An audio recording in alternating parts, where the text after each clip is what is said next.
bonus episode of My Baby Plays the Harmonica to talk about why the harmonica is such an excellent blues instrument, or the blues instrument. I don't know, maybe guitar is the blues instrument. And also just a little brief thing about me as a player and stuff. All right. The harmonica is an incredibly simple instrument, really. I mean, they come in all kinds of configurations and complexities. But especially these little diatonics and Richter tuning are really rather simple. It's just a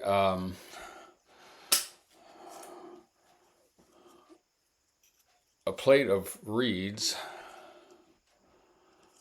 Here's the mouth part. And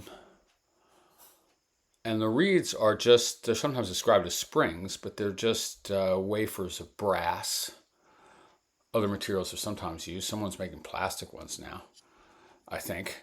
And they are free reeds because they just vibrate freely. They're attached at one end and they vibrate. And they have a nice little rasp to them. I'd say the basic timbre of a free reed is one of the reasons why this works in these genres, folk genres, roots genres. Be a little hard to describe, but there are other free reed instruments such as the accordion, and other squeeze box type of instruments. Hohner makes those too, and also the melodica. I don't know if you ever seen someone blow that dude on late night. John Baptiste plays one all the time, which is cool. But it's just a harmonica with a keyboard on it, and you. I love the melodica player Augustus Pablo. I'm not sure why I love the sound of a free reed so much, but I do. So the harmonica was invented, sort of in a rolling process through maybe the first half of the 19th century in Germany. Maybe free reed instruments the idea was imported from China, maybe, I don't know. I don't think there are a number of free reed instruments in Europe before the 19th century. Lord, I really should have done more than look at the Wikipedia article, though. All right, so Hohner and others started to produce, and maybe Hohner was first to mass produce harmonicas in early to mid 19th century Germany. They started to be, and they were, I think one way to think about them is that they were inexpensive musical toys.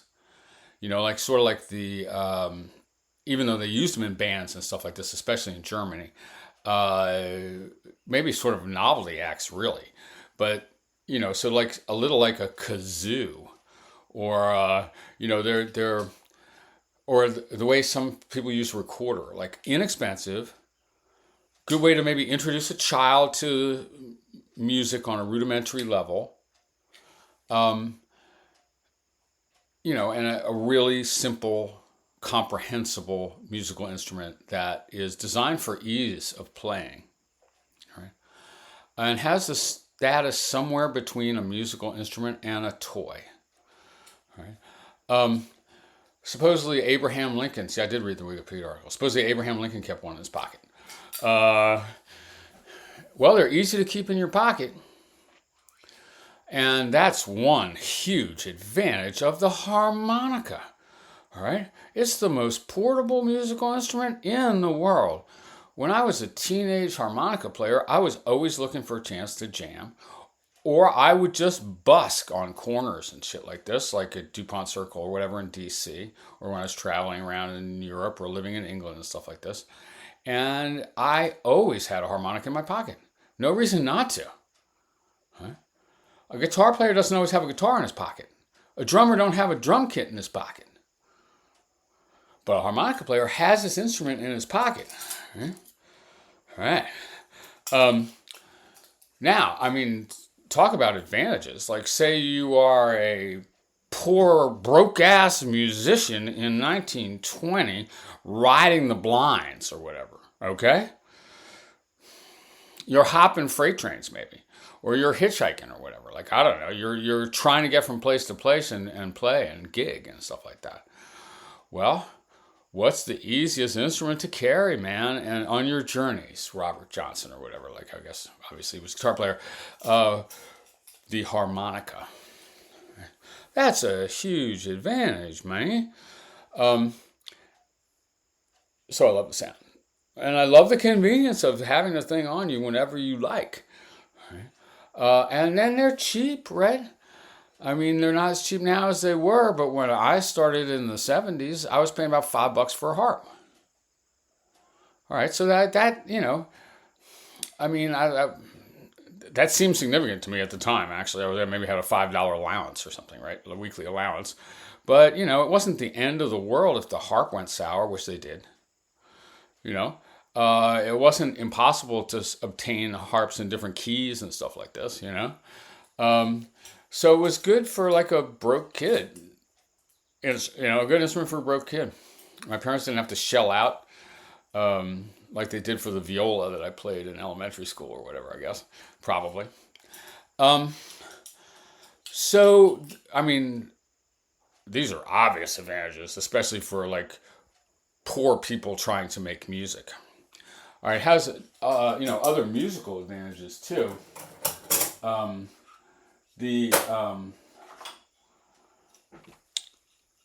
You know,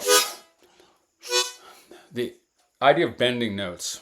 So you don't have a complete chromatic scale on here at all.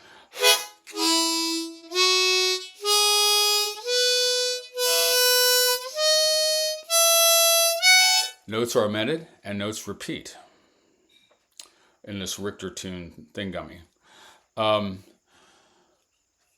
right, but you have bends. And, you know, so you can twist the reed, make it go, wow, wow.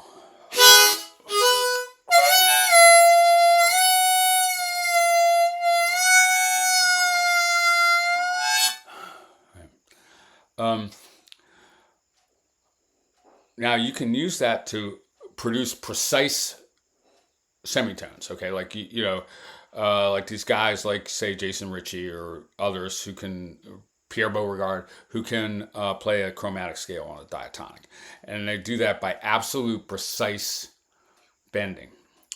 Bending is done with the tongue and the embouchure.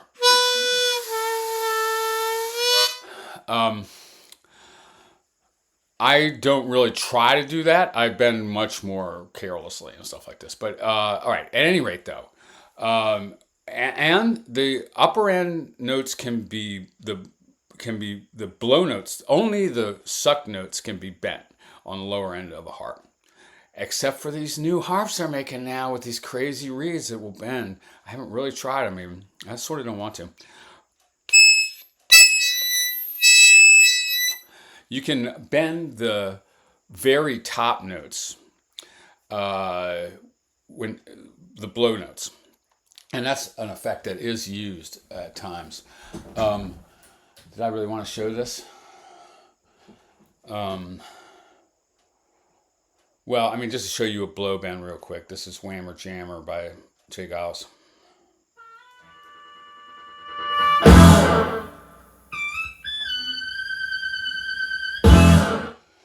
Right, that's a blow bend, right on the top of the harmonica. And players like Jimmy Reed and others use blow bends. So, yeah, I guess we might think of this as like digital versus analog music. There's like the 12 tones, okay, in a scale. And then there's all kinds of, obviously, the space between any two notes is an infinitely large spectrum of continuous change, okay? So, I mean, and a key in blues and country and kind of folk expressiveness, I think, is we don't play this note and this note and this note and this note, and so we can't necessarily read it off of a chart. we play all the notes in between in a continuous circuit, or we hit funky semitones everywhere. This might even be the case that, especially early on, earlier in the 20th century, the way I kind of remember even the Marine Band, not all of them were perfectly well tuned, okay? Like some of them were a little off or whatever. And sometimes it just sounded really bad and you threw the harp away. Okay, sadly. But sometimes no one's going to let you blow the harp to try it. But they had these little testers. Anyway, it might be even that the roughness of the tuning and stuff like this had a blues-y effect, right? But again, the idea that there are infinitely many notes between D and E, and it's going to be, that's going to have expressive capacities, right? When I boom, boom, boom, it's whoa. All right. It sounds more like a human voice groaning or laughing. Right? They don't do that in, first D flat, then D, then, E flat. They go, oh. Or the human voice in song has that quality, right? It hits, you can, that's a huge advantage of the human voice. I mean, one way to see this is maybe the piano. The keys give you the notes and there's no getting in between them, except sort of by rolling them. I mean, that does work as a blues instrument, and that's one reason, because you roll. If you're a boogie piano player, you're creating the effect of a continuous shift of tone, even though you can't actually literally do that on a piano.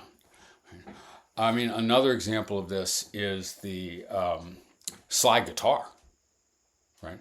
Which is an adaptation of a instrument where you can, almost no matter what on a guitar, you can get all the semitones, I guess, but designed to make it a continuous, much more significantly potentially expressive voice on the guitar. The slide is key, and obviously slide guitar was also innovated by blues players. They sound similar in certain ways. In some ways, maybe the slide is actually more flexible, because it's not like you can bend a single reed of a harmonica, all the way down 7 tones or something like this. Anyway, the scale turned out to be great for the blues, this Richter diatonic scale, once it's modified by bends. And inexpensive, portable, an ideal folk musical instrument. Now, I mean, growing up, the way I got to it, I'll just do this real briefly, is my 2 older brothers were way into the blues, and they listened, and country actually, and they listened to stuff all the time. And my brother Bobby found a harmonica that was my dad's or whatever, and started trying to play it, and played a little bit, and learned "You Got to Move" by the Rolling Stones. Again, that's a Blind Willie Johnson song initially. And he showed it to me, and I did it. And I never stopped. Okay, and he stopped. But I just kept going and playing and busking and playing out. Like in college, I was in a band called Werewolves of Beltsville at the University of Maryland, and shit like that, busking here and there, trying to busk for a living in London in 83 and 84, although I was writing too, but I was broke as shit. There's nothing like playing one of these in the tube station at Holborn in London, Holborn, Holborn. I could fill up the whole gigantic thing with the huge escalators with sound. Now, there's not a lot of things this size that will enable you to do that. Right? I got as good as I wanted on the harp. This is what I realized. Like, I knew a lot of people that, or some people that went completely mental and got technical on the harp, and I observed them from afar. So again, I slightly knew this guy Pierre Beauregard. He did that. Like, he went all the way. It's an easy instrument to play, but if you want to play it with ultimate technique, like Jason Ritchie or like Pierre Beauregard or whatever, it's the hardest instrument to play because it's so simple, and now you're trying to do incredibly difficult things that the thing was not designed for. Right? The simplicity is the complexity of what a great harmonica player is actually doing with his mouth, okay, and his breath, and his tongue and all this stuff is immense. When little Walter plays the harmonica, it's no simpler than a sitar. I don't know. Maybe it is. So, I find that compelling too. Like, the simplest object that can be addressed with as much complexity and skill as one we want to bring. All right. Well, I had fantasies of being like a professional musician, harmonica player. That's a pretty rare career move when I was a kid. Not that, but I'm not a singer, so that was a problem too for a harmonica player. But at a certain point, I wanted to study philosophy. I was doing a bunch of other stuff. I was writing about rock and roll and everything. And I got as good as I wanted to be, which is this good. I'm not going to play. I'm just going to say, good enough to express everything I wanted to express. Good enough where I would go like, damn, I hit it. Yeah, I got that song, right? Or good enough where I could process my breakup with Jamie by just playing in despair. Okay, just like fully engaging the sadness. So when I got to the point where I could express sadness or joy or pain or pleasure or excitement and anything else that I felt on the harmonica, that's where I felt like I was good enough. And I felt like I was never going to maybe be as good as Little Walter or Magic Dick or whatever, my heroes. Just good enough. And I've enjoyed playing this my whole life. All right. Okay, so that's a little bonus episode. Just trying to tell you why I think harmonica is a wonderful musical instrument.